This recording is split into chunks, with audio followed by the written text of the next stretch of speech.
É que já está correndo lá para a TV Band Minas, são 6h19 em Belo Horizonte, ainda falando sobre política. Os eleitores que vão às urnas neste domingo precisam ter em mente que algumas restrições entram em vigor, entre elas a do ato de promover a campanha para candidatos e partidos. Quem está conosco aqui nos estúdios da Band News FM tem as informações, é Micael Barbieri. Boa noite, Micael. Boa noite, Júlio. É o já conhecido boca de urna, que todo eleitor já deve ter ouvido falar, mas muitos ainda podem ter dúvidas sobre a prática. Durante a votação, o uso de alto-falantes, comícios, carreatas e também a divulgação de qualquer espécie de propaganda partidária é considerado crime eleitoral. O argumento para a restrição é que os partidos e os candidatos já tiveram 3 meses aí anteriores para a promoção das propostas e o dia da eleição deve ser reservado ao ato de votar. Apesar do controle, o chefe do setor de propaganda eleitoral do TRE Minas, Diogo Cruvinal, esclarece que fica permitido aos eleitores a manifestação silenciosa do posicionamento político. Pode fazer isso por meio de adesivos, broches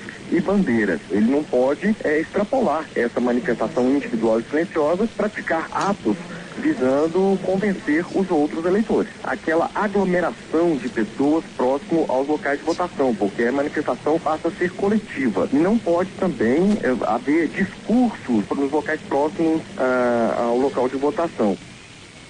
A restrição da boca de urna atinge também os candidatos que podem cumprimentar o eleitorado durante a votação, mas ficam proibidos de permanecer um longo período em um mesmo local e também de realizar discursos. A manifestação em prol de determinado partido ou candidato na internet é livre durante todo domingo, já que no ambiente online a iniciativa parte dos próprios eleitores, como explica Diogo Cruvinal. Nesse sentido, não seria considerado boca de urna, porque a propaganda ela não iria até o eleitor, mas sim o eleitor é que vai atrás da informação. Houve previamente uma aceitação, né? Ou ele até voluntariamente buscou seguir determinadas pessoas. Ele também tem o poder de deixar de seguir aquelas pessoas que eventualmente estejam alimentando ali o seu feed de notícia, a timeline dele, com mensagens com as quais ele não concorde, né? Mesmo com a permissão da Justiça Eleitoral, o conteúdo das mensagens na internet, principalmente em sites de redes sociais, devem respeitar alguns limites. Se essa mensagem, ao invés de apenas promover o debate, se ela estiver denegrindo a imagem de algum candidato, o candidato ele pode pedir para retirar essa mensagem e eventualmente até veicular uma resposta àquela mensagem ofensiva. O limite é exatamente esse da ofensa, da calúnia, da injúria, da difamação. A punição para quem comete crimes eleitorais como boca de urna durante o dia do pleito é de 6 meses a 1 ano de prisão. A penalidade pode ser revertida em prestação de serviços à comunidade e multa que pode variar de R$ 5.300 a quase R$ 16.000. Mas, Júlio, falamos aí de boca de urna. Eu queria agora fazer uma entrevista com o nosso especialista, o Dr. Stanley.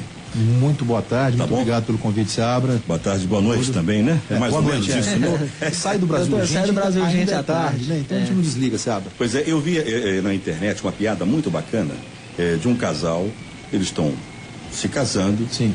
E aí ele chega no altar e o padre, olha, é para ser fiel na alegria e na tristeza, online e offline.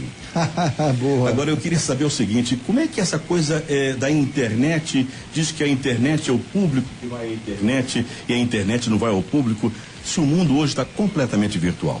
Na verdade, não existe controle sobre isso, né? Até porque nós temos aí os hackers que se encarregam de criar milhares e milhares de perfis falsos, né? De perfis que não são verdadeiros, para inclusive utilizarem isso contra determinado candidato. Mas eu queria fazer um retorno aqui à discussão que você estava com o nosso especialista Lindenberg, pelo seguinte, política, em dezembro eu dizia isso aqui, viu, Seabra?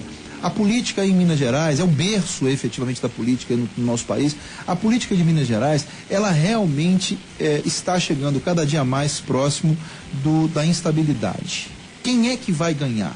Nós temos aí tantos por cento, tantos pontos, tantos disso, tanto aquilo, mas ainda não é possível dizer, a gente brincava isso antes. Imagina que nós tenhamos um governo do PT em Minas Gerais e um governo do PSDB no plano federal, né? São todas hipóteses e probabilidades, lembrando o telespectador, nosso ouvinte, que quem passar para o segundo turno terá o mesmo tempo de televisão, de rádio, de mídia, em tempos iguais, ou seja, é uma nova eleição, é um novo tempo. O segundo turno veio vai vir, creio eu, pelos números indicam que sim, ele vai vir. Você está falando na campanha para presidente. Para presidente, né? Se isso acontecer, até porque os números preliminares não dão conta de que isso acontecerá em Minas Gerais. Eu prefiro esperar, não que eu torça para A ou para B, mas eu prefiro esperar porque aqui as nuvens se mudam muito, né? Como diria nosso saudoso Ulisses Guimarães, as nuvens mudam muito, então vamos esperar a política mudar também. Mas no plano federal eram probabilidades que foi preciso, como você mesmo bateu na madeira, uma tragédia com o Eduardo Campos, para que todo o quadro mudasse. É muito cedo ainda para se dizer que algo está definido, eu continuo insistindo nesse ponto. Ok. 6 horas, sim? Não, você, por favor. 6h24.